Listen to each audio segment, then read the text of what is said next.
താൻ തെരഞ്ഞെടുക്കപ്പെട്ട പ്രധാനമന്ത്രിയായി വരുമ്പോൾ നമ്മുടെ പ്രധാനമന്ത്രി 1200 സാൽ കി ഗുലാമി കെ ബാദ് എന്ന് 1200 കൊല്ലങ്ങൾക്ക് ശേഷം നമുക്കിതാ ഒരു ഹിന്ദു പ്രധാനമന്ത്രി വന്നിരിക്കുന്നു എന്ന് തന്നെക്കുറിച്ച് ലോക്സഭയിൽ പ്രസംഗിക്കുന്നതിൻ്റെ അവസ്ഥയെക്കുറിച്ച് ഈ രാജ്യത്തിലെ ഓരോ ജനാധിപത്യ വിശ്വാസിക്കും ആലോചിക്കാനുണ്ട് എന്നുള്ളതാണ്.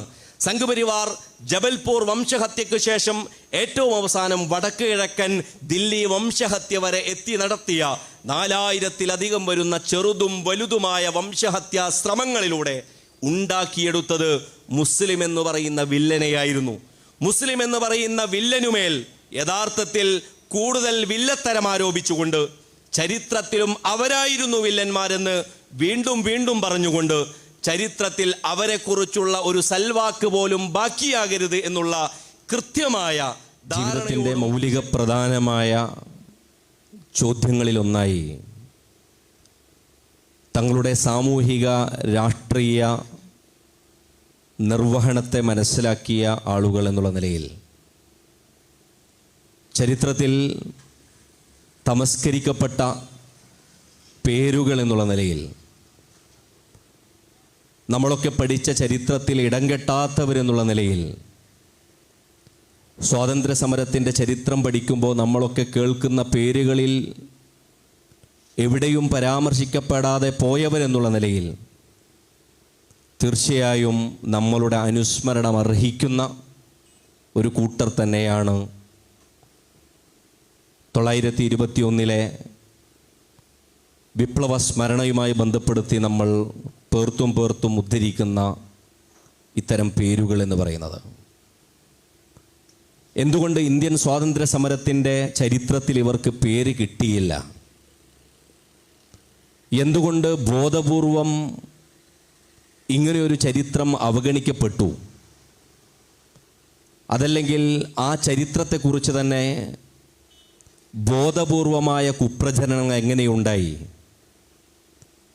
അത് 100 കൊല്ലത്തിനിപ്പുറം ദേശീയ രാഷ്ട്രീയത്തിൽ ഒരു സംഘപരിവാർ അതിൻ്റെ എല്ലാ ആടയും ആഭരണത്തോടും കൂടി അധികാരം നടത്തിക്കൊണ്ടിരിക്കുന്ന സന്ദർഭത്തിൽ എങ്ങനെയാണ് ICHR-നെ പോലെയുള്ള ഒരു ചരിത്ര ഗവേഷണ സ്ഥാപനം ഇനി മലബാർ ചരിത്രം എന്ന് പറയുന്ന ഒന്നില്ല, സ്വാതന്ത്ര്യ സമരത്തിൻ്റെ ചരിത്രത്തിൽ ഉൾക്കൊള്ളാവുന്ന പേരുകളല്ല ഇത് എന്ന് വാരിയംകുന്നത്ത് കുഞ്ഞഹമ്മദ് ഹാജിയെക്കുറിച്ചും ആലി മുസ്ലിയാരെക്കുറിച്ചും കുമരമ്പത്തൂർ സീതിക്കോയത്തങ്ങളെക്കുറിച്ചും എങ്ങനെയാണ് തീർപ്പിലെത്തുന്നത് എന്നുള്ളതിനെ സംബന്ധിച്ച രാഷ്ട്രീയ പരിസരമാണ് യഥാർത്ഥത്തിൽ ഗൗരവപ്പെട്ടത് എന്നാണ് വ്യക്തിപരമായി ഞാൻ മനസ്സിലാക്കുന്നത്. 100 കൊല്ലങ്ങൾക്കിപ്പുറം ഇങ്ങനെയൊരു അനുസ്മരണം നമ്മൾ നടത്തിപ്പോയത് കൊണ്ട് എന്തെങ്കിലും കാര്യമുണ്ടോ എന്ന് ചോദിച്ചാൽ ആ അനുസ്മരണങ്ങൾക്കിപ്പുറം ബാക്കിയാകുന്ന നമ്മിലെ വികാരം എന്താണ്, അത് നമുക്ക് പകർന്നു നൽകുന്ന സന്ദേശം എന്താണ്, അതുമാത്രമാണ് ബാക്കിയാകുക എന്നുള്ളതും ഞാനും നിങ്ങളും ഒരേപോലെ സജീവ പരിഗണനയിൽ വെക്കേണ്ടുന്ന ഒരു ചിന്തയായി നിങ്ങളോട് പങ്കുവെക്കാൻ ഞാൻ ആഗ്രഹിക്കുകയും ചെയ്യുന്നു. ചരിത്രത്തിൽ ചരിത്രമെന്ന് പറയുന്ന ഒരു സ്ഥാപനം തന്നെ, ഹിസ്റ്ററി എന്ന് നമ്മൾ പറയുന്ന ഒരു ഡിസിപ്ലിൻ തന്നെ, ഒരു വിജ്ഞാന ശാഖ തന്നെ, യഥാർത്ഥത്തിൽ അതിനെക്കുറിച്ച് ആളുകൾ ചരിത്രമെന്നല്ല ചരിത്രാഖ്യാനം എന്നാണ് ഒരു പരിധിവരെ പറയാറുള്ളത്. കാരണം കഴിഞ്ഞുപോയ സംഭവങ്ങളെക്കുറിച്ച് ആർക്കും എങ്ങനെയും വ്യാഖ്യാനിക്കാം. ഇന്നിവിടെ നടക്കുന്ന ഈ പരിപാടിയെക്കുറിച്ച് നാളെ, അത് കഴിഞ്ഞ് മറ്റന്നാൾ, അതല്ലെങ്കിൽ ഒരാഴ്ച കഴിഞ്ഞ് പലരും പലതും സംസാരിക്കാം. പക്ഷെ അത് ചരിത്രമല്ല, മറിച്ച് ഇപ്പോൾ ഇവിടെ നടന്നുകൊണ്ടിരിക്കുന്ന ഈ പ്രോഗ്രാമാണ് യഥാർത്ഥത്തിൽ ചരിത്രം. പക്ഷെ നാളെ മറ്റൊരാൾക്ക് ഇത് വ്യാഖ്യാനിക്കാനും ഇത് പറയാനും തങ്ങൾ ഉദ്ദേശിക്കും വിധം അതിന് വ്യത്യസ്തമായ മാനങ്ങളും അഭിപ്രായങ്ങളും ചാർത്തിക്കൊടുക്കാനുമുള്ള ചരിത്രത്തിൻ്റെ ഒരു സ്വാതന്ത്ര്യമുണ്ട്. യഥാർത്ഥത്തിൽ നമ്മളതിനെ ചരിത്രാഖ്യാനം എന്നാണ് പറയാറുള്ളത്. ചരിത്ര ആഖ്യാനം, ഹിസ്റ്റോറിയോഗ്രഫി എന്ന് ഇംഗ്ലീഷിൽ അതിനെക്കുറിച്ച് പറയും. അതായത് തിരിഞ്ഞു നിന്നുകൊണ്ട് ചരിത്രത്തെ വായിക്കുമ്പോൾ ഓരോരുത്തരും അവരവരുടെ കണ്ണടകൾ കൊണ്ടാണ് ചരിത്രം വായിക്കുന്നത്. അതുകൊണ്ടാണ് മലബാർ ചരിത്രത്തെക്കുറിച്ച് പറയുമ്പോൾ മതവെറിയന്മാരായ മതഭ്രാന്തന്മാരായ ഹാലിളക്കമുള്ള മാപ്പിളമാരുടെ ചരിത്രമായി കൊണ്ട് ബ്രിട്ടീഷ് കൊളോണിയൽ ചരിത്രം അവരെക്കുറിച്ച് രേഖപ്പെടുത്തുന്നത്. കാരണം തങ്ങൾക്കൊതുങ്ങാത്ത, തങ്ങളുടെ വടിക്കും തങ്ങളുടെ ശാസനകൾക്കും തങ്ങളുടെ റാൻമൂളലുകൾക്കും ഒത്തുപോകാത്തൊരു വിഭാഗമായി, തങ്ങൾക്ക് മെരുക്കിയെടുക്കാൻ പറ്റാത്തൊരു വിഭാഗമായി ബ്രിട്ടീഷ് സമാജം കണക്കിലാക്കിയ ഒരു വിഭാഗം ഇവിടുത്തെ മാപ്പിളമാരായിരുന്നു. മാപ്പിളമാരുടെ ഏറ്റവും സമർപ്പിതമായൊരു ജീവിതത്തേക്കാൾ അപ്പുറമായി മരണം പുൽകി വരെ അവർ നേരിടുത്ത രക്തസാക്ഷിത്വത്തെ ആ നിലയിൽ അപകീർത്തിപ്പെടുത്താനുള്ള ശ്രമം നമ്മൾ പോലും വാഗൺ ട്രാജഡി എന്നാണ് യഥാർത്ഥത്തിൽ ഉപയോഗിക്കാറുള്ളത്. ഏറ്റവും ചരിത്രത്തിലെ കിരാതമായ, ഒരുപക്ഷെ സമാനതകളില്ലാത്ത ക്രൂരതകൾ അരങ്ങേറിയ ഒരു ചരിത്ര സന്ദർഭത്തെക്കുറിച്ച് വാഗൺ ട്രാജഡി എന്നാണ് നമ്മൾ പറയാറുള്ളത്.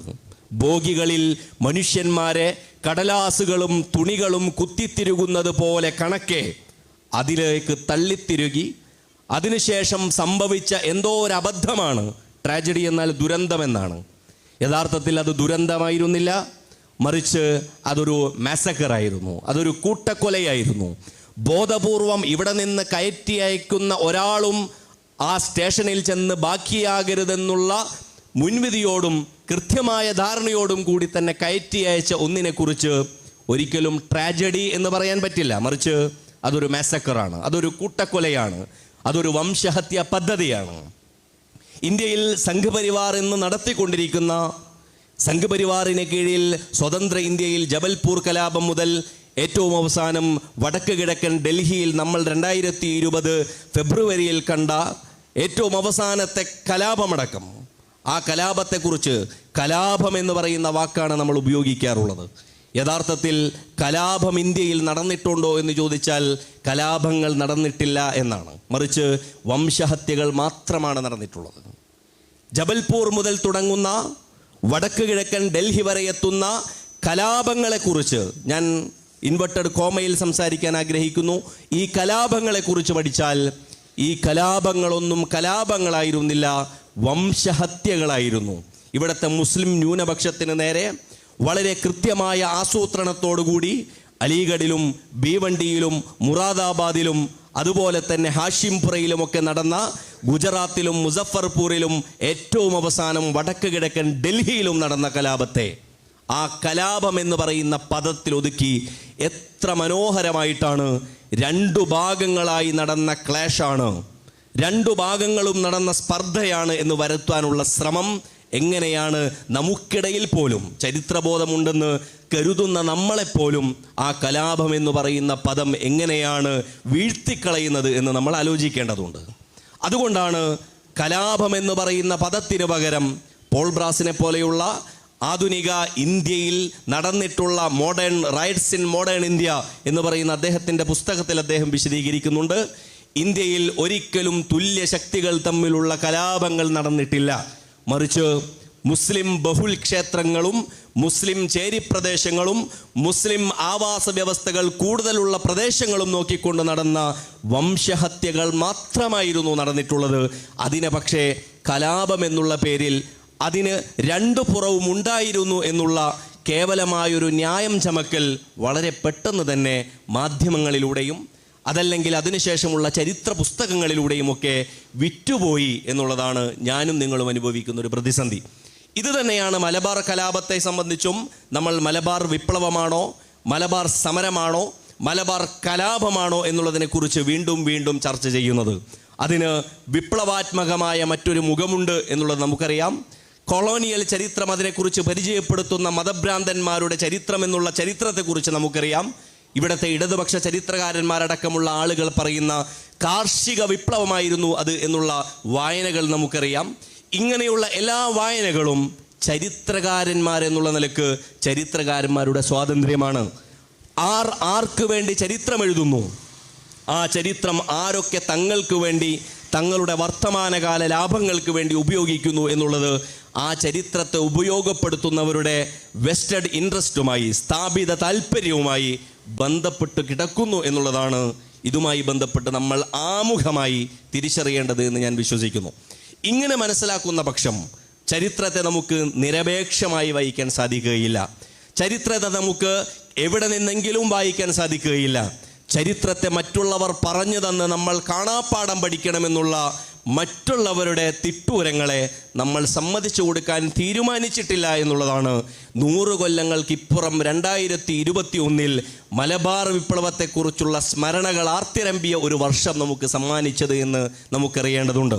നസ്രുദ്ദീൻ മണ്ണാർക്കാടിനെ പോലെയുള്ളവർ എഴുതിയ വാരിയങ്കുന്നത്ത് സീറപ്പാട്ട് മുതൽ റമീസോ മുഹമ്മദിൻ്റെ പുസ്തകം സുൽത്താൻ വാരിയൻ കുന്നനടക്കം ഏറ്റവും അവസാനം SIO കേരള പുറത്തിറക്കിയ മാപ്പിള ഹാൾ വെർച്വൽ എക്സിബിഷൻ അടക്കമുള്ള ശ്രമങ്ങൾ എന്ന് പറയുന്നത് ചരിത്രം മറ്റുള്ളവർ ഞങ്ങൾക്കുമേൽ സ്ഥാപിച്ചു തരേണ്ടതില്ല, മറിച്ച് ഞങ്ങളുടെ ചരിത്രത്തെ ഞങ്ങൾ അന്വേഷിച്ചും ആ ചരിത്രത്തെക്കുറിച്ച് നിങ്ങൾ വികലമാക്കിയ നിർമ്മിതികളെ അതിനെ തീർച്ചയായും ഡീകൺസ്ട്രക്റ്റ് ചെയ്തും അതിനെ ഏറ്റവും സുന്ദരമായ രീതിയിൽ വർത്തമാനകാലത്തിന് ഉപകാരപ്പെടുന്ന ഒരു റിയർ വ്യൂ മിററായി എങ്ങനെ ചരിത്രത്തെ ഉപയോഗപ്പെടുത്താമെന്നുള്ള ഓർമ്മകളും അതിനേക്കാളേറെ പാഠങ്ങളുമാണ് 2021 ഈ സ്മരണകൾ കൊണ്ട്, ഇത്തരം അനുസ്മരണങ്ങൾ കൊണ്ടുണ്ടായ നേട്ടമെന്ന് ഞാൻ വിശ്വസിക്കുന്നു.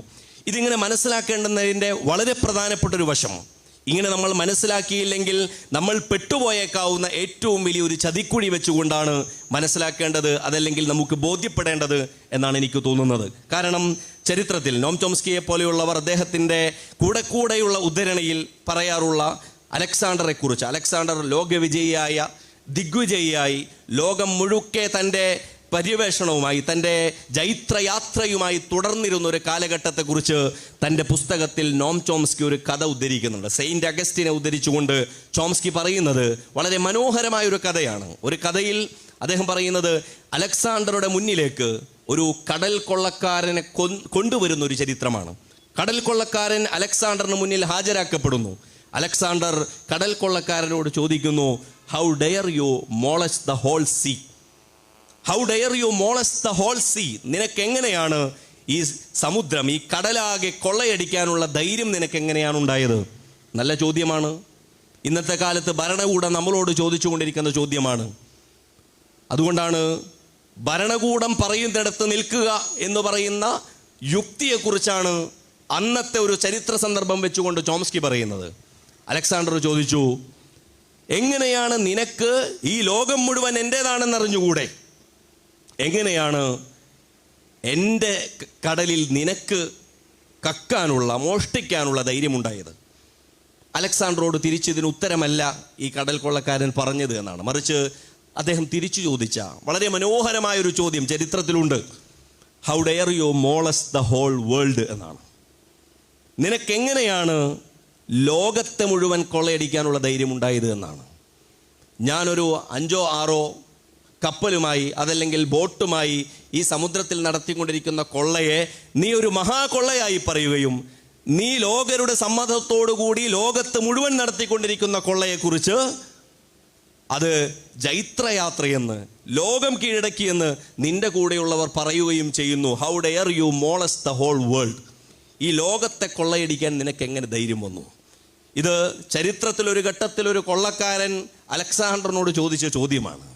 ഇന്നത്തെ സാഹചര്യത്തിൽ ലോകത്തുള്ള എല്ലാ ഭരണാധികാരികളോട്, പ്രത്യേകിച്ചും ദേശീയതയുടെ തീവ്രമായ എല്ലാ ഉപകരണങ്ങളെയും അപ്പറാറ്റസുകളെയും സാധ്യതകളെയും ഉപയോഗപ്പെടുത്തിക്കൊണ്ടിരിക്കുന്ന ഇന്ത്യയിലെ ഹിന്ദുത്വ ഫാസിസത്തോട് നമുക്ക് ചോദിക്കാനുള്ളത്, ആരാണ് നീ ഞങ്ങൾക്ക് രാജ്യസ്നേഹം പഠിപ്പിച്ചു കൊടുക്കാൻ എന്നുള്ളത് തന്നെയാണ്.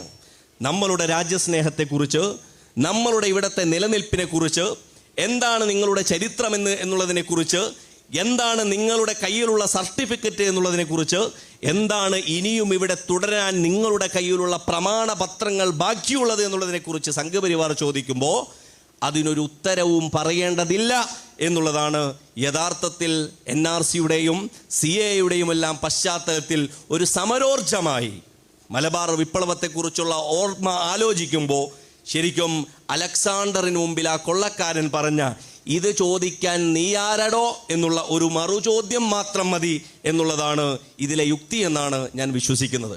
അങ്ങനെ ഉണ്ടാകുമ്പോൾ മാത്രമാണ് നമുക്കറിയാം, മലബാർ ചരിത്രത്തെക്കുറിച്ചുള്ള വികലമാക്കൽ മാത്രമല്ല, ഒരു ഇന്ത്യൻ മുസ്ലിമിൻ്റെ നിലനിൽപ്പിനെ കുറിച്ച് തന്നെയുള്ള വലിയ ചോദ്യങ്ങൾ, വലിയ ചോദ്യങ്ങൾ എന്ന് പറഞ്ഞാൽ നമ്മൾ പൗരത്വം എന്ന് പറയുന്നത് മറ്റു പലരും, നമ്മുടെ പല രാഷ്ട്രീയ പാർട്ടികളും ഇടയ്ക്കിടയ്ക്ക് ഈ വിഷയം എടുത്തിരുന്നു.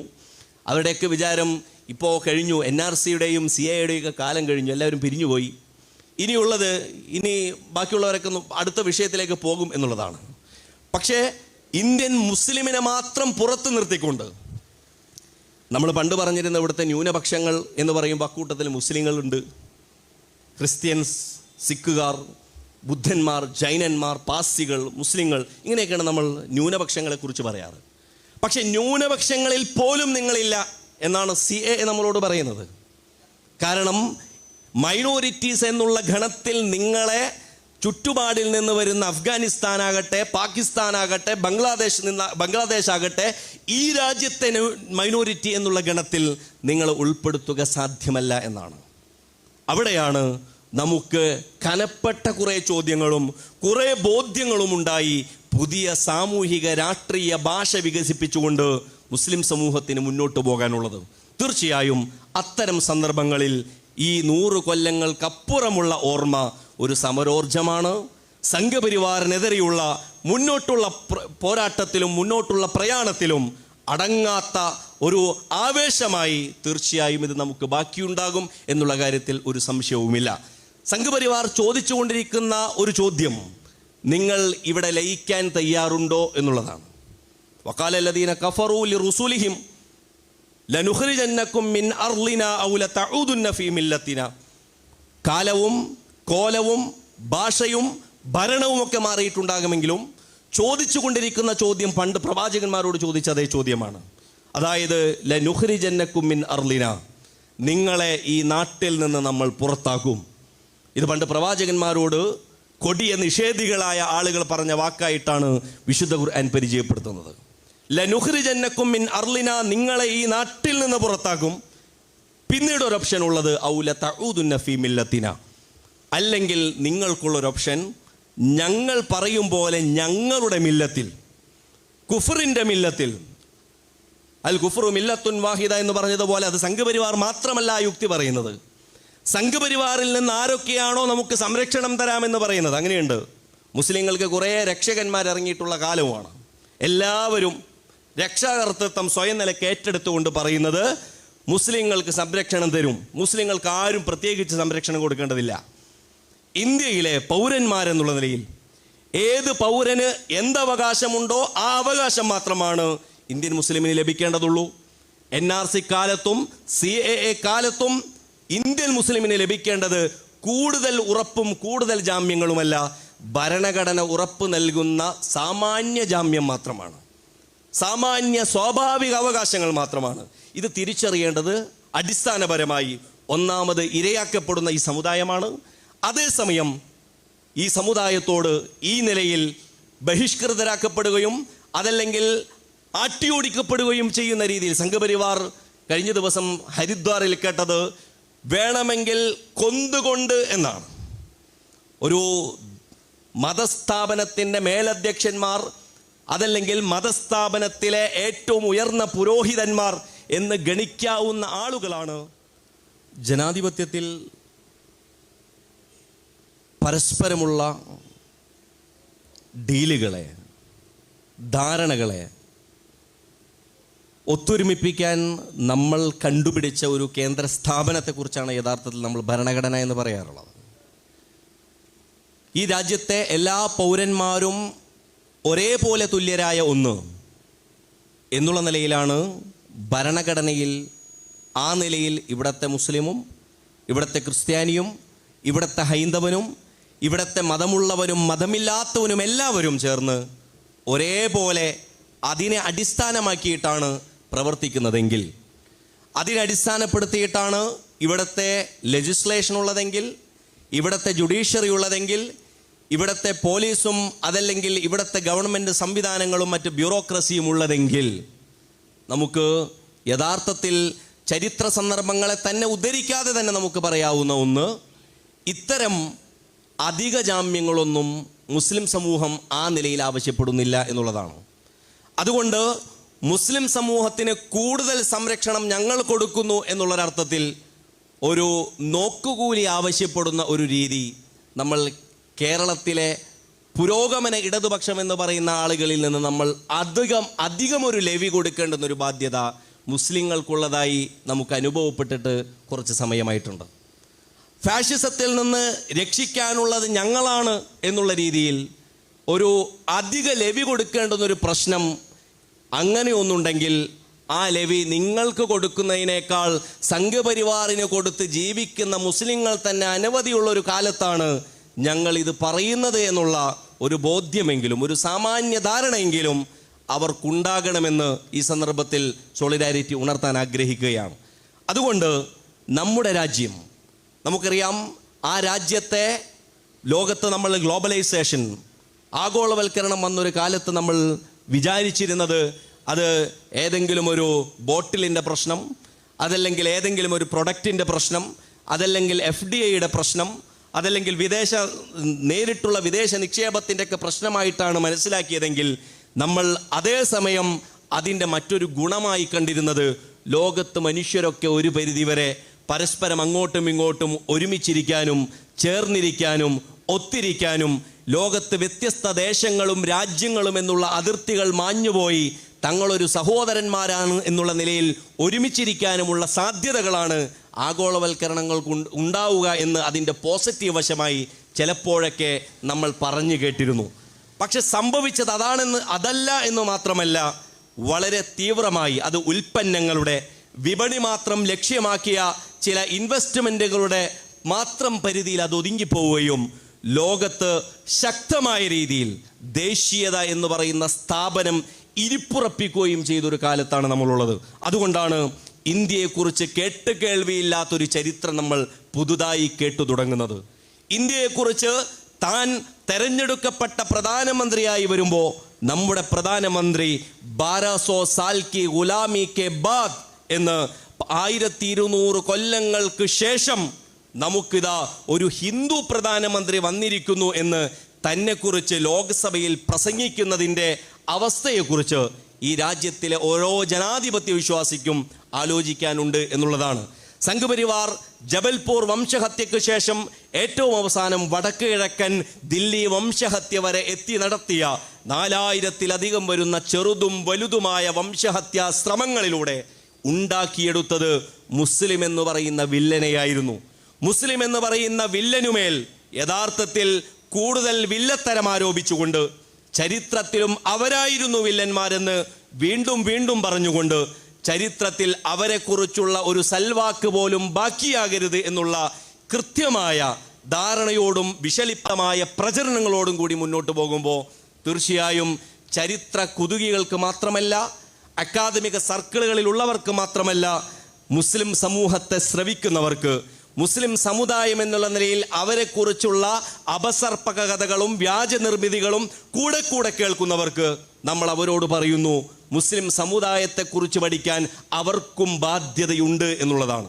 അവർക്ക് ആ ബാധ്യതയുണ്ട് എന്ന് പറയാനുള്ള കാരണം നട്ടാൽ മുളയ്ക്കാത്ത നുണകളാണ് എന്നാണ് നമ്മൾ പറയുന്നത്. എന്നാൽ നട്ടാൽ മുളയ്ക്കുന്ന നല്ല നുണകൾ തന്നെയാണ് അധികാരവും രാഷ്ട്രവും പ്രധാനമന്ത്രി പദവും മുഖ്യമന്ത്രി പദവും എന്നുള്ളതൊക്കെ നമ്മൾ മനസ്സിലാക്കിയ ഒരു കാലത്താണ് നമ്മളുള്ളത്. എന്തിനായിരുന്നു കേരളത്തിൽ ഒരു ഹലാൽ ജിഹാദിനെ കുറിച്ചുള്ള, അതല്ലെങ്കിൽ നാർക്കോട്ടിക് ജിഹാദിനെ കുറിച്ചുള്ള, വ്യത്യസ്തമായ പദാവലികളെക്കുറിച്ചുള്ള, മുസ്ലിം പരിസരത്ത് നിന്നുള്ള വിശുദ്ധ ഖുർആനിനെയും പ്രവാചകൻ സ്വല്ലല്ലാഹു അലൈഹി വസല്ലമയെയും കുറിച്ചുള്ള വ്യാജോക്തികൾ നിറഞ്ഞ പ്രചരണങ്ങൾ എന്തായിരുന്നു എന്ന് ചോദിച്ചാൽ അതിന് പിന്നിലുണ്ടായിരുന്നത് കുറേ വിളവെടുപ്പുകളായിരുന്നു, കുറേ നേട്ടങ്ങളായിരുന്നു, കുറേ സോഷ്യൽ എഞ്ചിനീയറിംഗ് ആയിരുന്നു എന്നൊക്കെ നമുക്ക് അനുമാനിക്കേണ്ടി വരുന്നത് അത്തരം ചില കാരണങ്ങളുള്ളത് കൊണ്ടാണ്. അതുകൊണ്ടാണ് ഈ വിയോജിപ്പ് ഇടതുപക്ഷത്തോട് നമ്മൾ കൂടുതൽ കൃത്യമായി അറിയിക്കുന്നത്. നിങ്ങൾക്ക് അഭിവാദ്യങ്ങളുണ്ട്, കൂടുതൽ വലിയ ഭൂരിപക്ഷത്തോടുകൂടി നിങ്ങൾക്ക് വീണ്ടും അധികാരത്തിൽ വരാൻ കഴിഞ്ഞു എന്നുള്ളതിൽ നമുക്ക് വലിയ അഭിമാനമുണ്ട്, അതിൽ നിങ്ങൾക്ക് അഭിവാദ്യങ്ങൾ അർപ്പിക്കുന്നുമുണ്ട്. പക്ഷേ ആ അഭിവാദ്യങ്ങൾ അർപ്പിക്കുന്നതോടൊപ്പം തന്നെ നിങ്ങളത് സാധിച്ചെടുത്ത രീതിയെക്കുറിച്ച് UP-യിൽ അമിത്ഷാ സാധിച്ചെടുത്ത സോഷ്യൽ എഞ്ചിനീയറിംഗിന് അത്രത്തോളം വരില്ലെങ്കിലും അത് കോപ്പി ചെയ്യാനുള്ള ശ്രമം കേരളത്തിൽ സമുദായങ്ങൾക്കിടയിലുള്ള വൈരവും വിദ്വേഷവും പകയും ജനിപ്പിച്ചുകൊണ്ട് എന്തിന് മുസ്ലിം സമുദായത്തിലെ തന്നെ വ്യത്യസ്ത സംഘടനകളെ ഒറ്റക്കിരുത്തിയും തനിച്ചിരുത്തിയും അവരിലെ നേതാക്കളെ ഓപ്പറേറ്റ് ചെയ്തും വിജയിക്കുന്ന ഒരു രീതിയെക്കുറിച്ച്, അത് ഏതധികാര തുടർച്ചയായാലും അതിൻ്റെ പേരിൽ എത്ര കെങ്കേമത്വവും നിങ്ങൾക്ക് അവകാശപ്പെടാൻ സാധിച്ചാലും, അത് കേരളം എന്ന പ്രദേശത്തിനു മേൽ നിങ്ങൾ ഇവിടെ RSSന്റെ സാന്നിധ്യമില്ല, BJPക്ക് ഒരു അക്കൗണ്ട് ഇല്ല എന്ന് പറയുന്നുവെങ്കിൽ, നിങ്ങൾക്ക് BJPക്ക് ഒരു അക്കൗണ്ട് പോലും ഇല്ലാതെ RSSന്റെ ആശയങ്ങൾ നടപ്പാക്കാൻ പറ്റുന്ന ഒരു പ്രദേശമായി കേരളത്തെ മാറ്റിയെടുത്തതിലുള്ള പങ്ക് നിങ്ങളുടെ ഈ രണ്ടാം തുടർ ഭരണത്തിന് തന്നെയായിരിക്കും എന്ന് പറയാനുള്ള ഒരു ആഗ്രഹം കൂടി, അതല്ലെങ്കിൽ അങ്ങനെ ഒരു സന്ദേശം കൂടി ഈ സന്ദർഭത്തിൽ സോളിഡാരിറ്റി പങ്കുവെക്കുകയാണ്. അതുകൊണ്ട് ഇത്തരത്തിലുള്ള കപടമായ പ്രചരണങ്ങൾ, അതല്ലെങ്കിൽ അപസർപ്പക കഥകൾ നിറഞ്ഞ മുസ്ലിം വില്ലിഫിക്കേഷനെ കുറിച്ചുള്ള ഇത്തരം ശ്രമങ്ങളെ പ്രതിരോധിക്കാനുള്ള, ആ നിലയിൽ അതിനു നേരെയുള്ള കൃത്യമായ പ്രതിരോധം തീർക്കാനുള്ളൊരു ശ്രമം വൈജ്ഞാനികമായി, ചരിത്രപരമായി, ചരിത്രാന്വേഷണപരമായി നടത്താനുള്ളൊരു ശ്രമമായിട്ടാണ് ഇത്തരം ഗ്യാതറിങ്ങുകളെ, ഇത്തരം കൂട്ടായ്മകളെ നമ്മൾ മനസ്സിലാക്കുന്നത്. അതുകൊണ്ട് ഞാൻ അവസാനിപ്പിക്കുകയാണ്. നമ്മളുടെ ചരിത്രം എന്ന് പറയുന്നത്, ചരിത്രം എന്നുള്ളത് റിയർ വ്യൂ മിറർ എന്നാണ് നമ്മൾ പറയാറുള്ളത്. അതായത് പുറകുവശം കാണുന്ന കണ്ണാടിയാണ് ചരിത്രം എന്നാണ്. അതുകൊണ്ട് പുറകുവശം മാത്രം നോക്കി വണ്ടി ഓടിച്ചാൽ ഒരു ഡ്രൈവർക്കുണ്ടാവുന്ന അപകടം ചരിത്രം മാത്രം നോക്കിയിരുന്നാൽ നമുക്കുണ്ടാകും എന്നുള്ളതൊരു യാഥാർത്ഥ്യമാണ്. ഇടയ്ക്കൊക്കെ പുറകു നോക്കാതെ പോവുക എന്നുള്ളതും അത്രമേൽ അപകടകരമായ ഒന്നാണ് ഒരു ഡ്രൈവറെ സംബന്ധിച്ചെന്ന് നമുക്കറിയാം. അതുകൊണ്ട് ചരിത്രം നോക്കി മുന്നോട്ട് പോകാൻ വർത്തമാനകാല സ്ട്രാറ്റജി എന്താണ്? RSS ബീജാവാപം കുറിച്ച്, അതിൻ്റെ നാന്ദി കുറിച്ച് 1925കൾക്കിപ്പുറം ഇന്ന് 2022 ജനുവരിയിൽ എത്തി നിൽക്കുന്ന ഒരു ഘട്ടത്തിൽ ആ RSSനെ ആ നിലയിൽ അടയാളപ്പെടുത്താൻ ഒരു പൗരസമൂഹം എന്നുള്ള നിലയിൽ അതിനെക്കുറിച്ച് മനസ്സിലാക്കുന്നിടത്ത് നമുക്കെന്ത് വീഴ്ച പറ്റിയെന്നും, ഒരു ജനാധിപത്യ സമൂഹത്തിൽ അതിൻ്റെ പ്രചരണങ്ങൾ എത്ര പെട്ടെന്ന് വിറ്റുപോയി എന്നും, എങ്ങനെയാണ് ഒരു രാഷ്ട്രപതിയും പ്രധാനമന്ത്രിയും ഉപരാഷ്ട്രപതിയും 22ഓളം സംസ്ഥാനങ്ങളിൽ മുഖ്യമന്ത്രിമാരുമൊക്കെയായി തനി RSSകാർ മാറിയത് എന്നുള്ളതിനെക്കുറിച്ച് ആലോചിക്കുമ്പോൾ അവിടെ മുസ്ലിം സമുദായത്തെ നിങ്ങൾക്ക് കുറ്റപ്പെടുത്താൻ കഴിയില്ല എന്നാണ്.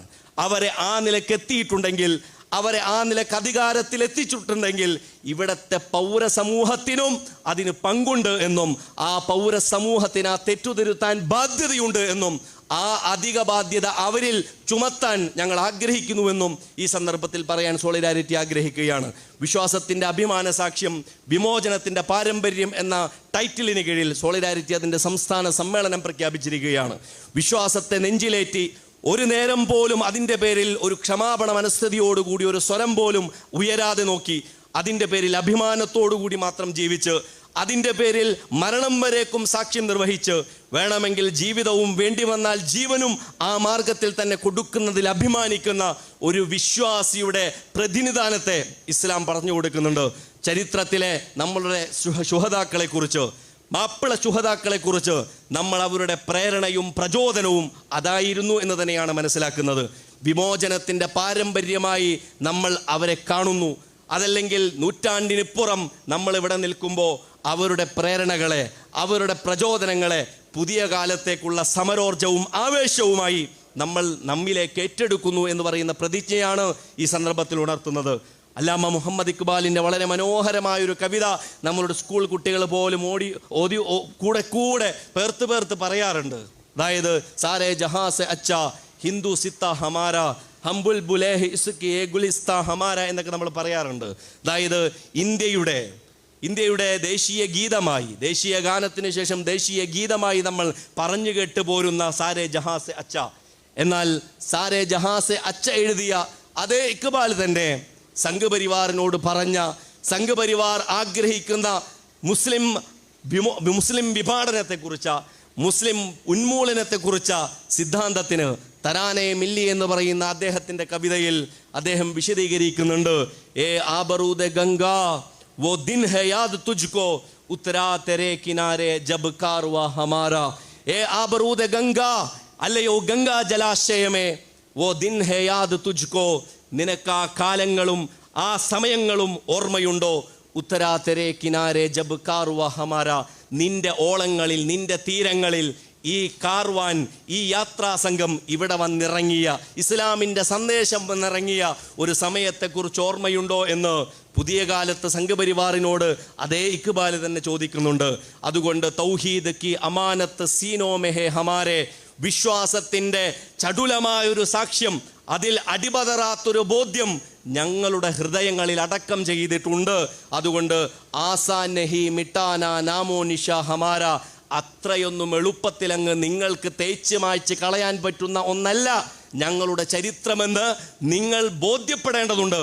അത് സംഘപരിവാറിന് തിരിയാൻ ഏറ്റവും വലിയ ബാധ്യതയുള്ളൊരു സമയം കൂടിയാണ് 921 മുൻനിർത്തിയുള്ള ഈ സമര ഓർമ്മകൾ എന്ന് മാത്രം പറഞ്ഞുകൊണ്ട് ബിസ്മില്ലാഹിർ റഹ്മാനിർ റഹീം, അള്ളാഹുവിൻ്റെ നാമത്തിൽ ഈ മഹത്തായ സംഗമം ഉദ്ഘാടനം ചെയ്തതായി അറിയിച്ചുകൊണ്ട് ഞാൻ എൻ്റെ വാക്കുകൾ അവസാനിപ്പിക്കുന്നു. വആഖിറു ദഅവാന അനിൽ ഹംദുലില്ലാഹി റബ്ബിൽ ആലമീൻ. അസ്സലാമു അലൈക്കും വറഹ്മത്തുള്ളാഹി തആല വബറകാതുഹു.